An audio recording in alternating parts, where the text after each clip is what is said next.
ধন্যবাদ জানাই মাননীয় মুখ্যমন্ত্রী শুভেন্দু অধিকারী আপনাকে।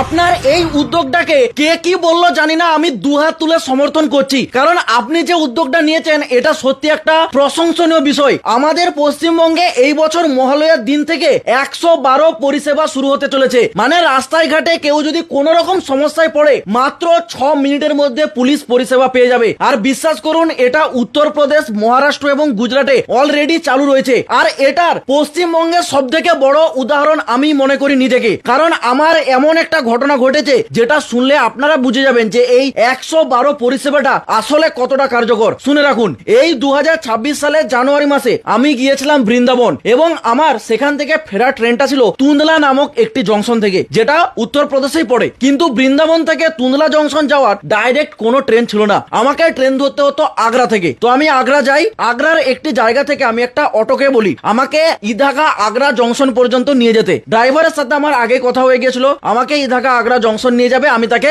150 টাকা দেবো। কিন্তু মাঝ রাস্তায় সেই ড্রাইভারটি আমাকে বলে ইদাগা আগ্রা জংশনে নাকি বেশি ট্রেন দাঁড়ায় না, বলছে সেটা বড় জংশন হলেও সেখানে সমস্ত ট্রেন হচ্ছে হোল্ড দেয় না, আপনি আগ্রা ফোর্ট চলুন, সেখান থেকে পেয়ে যাবেন। আমি বললাম কোনো দরকার নেই, আমি ইদাগা আগ্রা জংশন থেকেই পাবো ট্রেন, আমাকে সেখানেই নিয়ে চলুন। কিন্তু ড্রাইভার নিজের মনে মনে কি ভেবে নিল, ওই মাঝ রাস্তা থেকে আমাকে অন্য রাস্তা দিয়ে নিয়ে গিয়ে আগ্রা ফোর্ট পর্যন্ত নিয়ে চলে গেল। এবার আগ্রা ফোর্টে আমাকে নামিয়ে বলে এটা আগ্রা ফোর্ট এসে গেছেন, আমাকে 400 টাকা দিন। কিন্তু আমি তো বলেছিলাম ইদাগা আগ্রা জংশন যাবো, আপনাকে 150 টাকা দেবো, তাহলে আমি 400 টাকা কেন দেবো? এটা বলতেই বিভিন্ন রকম তর্ক বিতর্ক শুরু হয়ে যায়। সেই ড্রাইভার এতটা বাজে ব্যবহার করে, একটা বাজে পরিবেশ ওখানে তৈরি করে, যেটা ভাষায় প্রকাশ করার মতো নয়। এইবার আমি কোনো উপায় না পেয়ে নিরুপায় হয়ে ঠিক যেখানে অটোটা দাঁড়িয়ে ছিল তার পাশে একটা ফল দোকান ছিল, আমি দাদাটাকে গিয়ে জিজ্ঞাসা করি, দাদা সামনাসামনি কি কোথাও পুলিশ স্টেশন আছে, একটু বলুন তো, আমার সাথে এরকম এরকম ঘটনা ঘটেছে। তখন সেই ফল দোকানের দাদাটা আমাকে বলে আপনাকে কোথাও যেতে হবে না, আপনি 112-তে একবার কল করুন, কয়েক মিনিটের মধ্যেই পুলিশ আপনার কাছে এসে পৌঁছে যাবে। আমি ওনার কথা মতো সেখানে দাঁড়িয়ে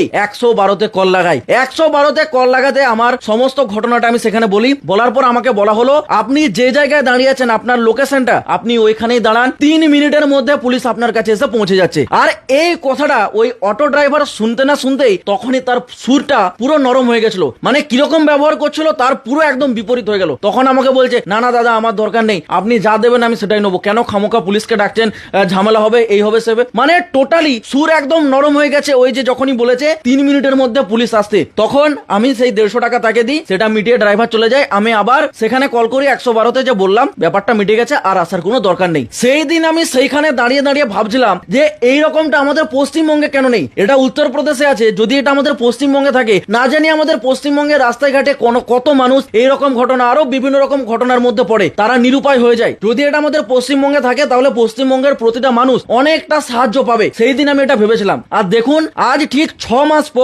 মাস পর সরকার পরিবর্তন হতে মাননীয় মুখ্যমন্ত্রী শুভেন্দু অধিকারী সেই 112 পরিষেবা আগামী মহালয়া থেকে, মানে এই বছরে শুরু করতে চলেছেন। সত্যি এটা আমি শুনে না খুবই খুশি হলাম যে এটা এবার অবশেষে আমাদের পশ্চিমবঙ্গেও আসতে চলেছে। হ্যাঁ, দেখুন একবার এটা মুখ্যমন্ত্রী কি বললেন। আগামী মহালয়াতে দুর্গাপূজার আগে মাতৃপক্ষের সূচনায় আমরা 112 চালু করতে চলেছি। প্রতি থানাতে একটি ডেডিকেটেড গাড়ি দেওয়া হবে।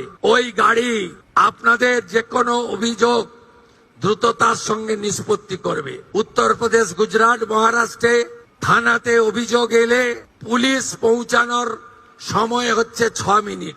পশ্চিমবঙ্গে এই মুহূর্তে থানাতে অভিযোগ এলে পুলিশ পৌঁছানোর সময় হচ্ছে এভারেজ 3 ঘন্টা। 112 চালু হলে আশা করি দ্রুততার সঙ্গে সময় কমবে এবং আপনারা দ্রুত নিরাপত্তা পাবেন।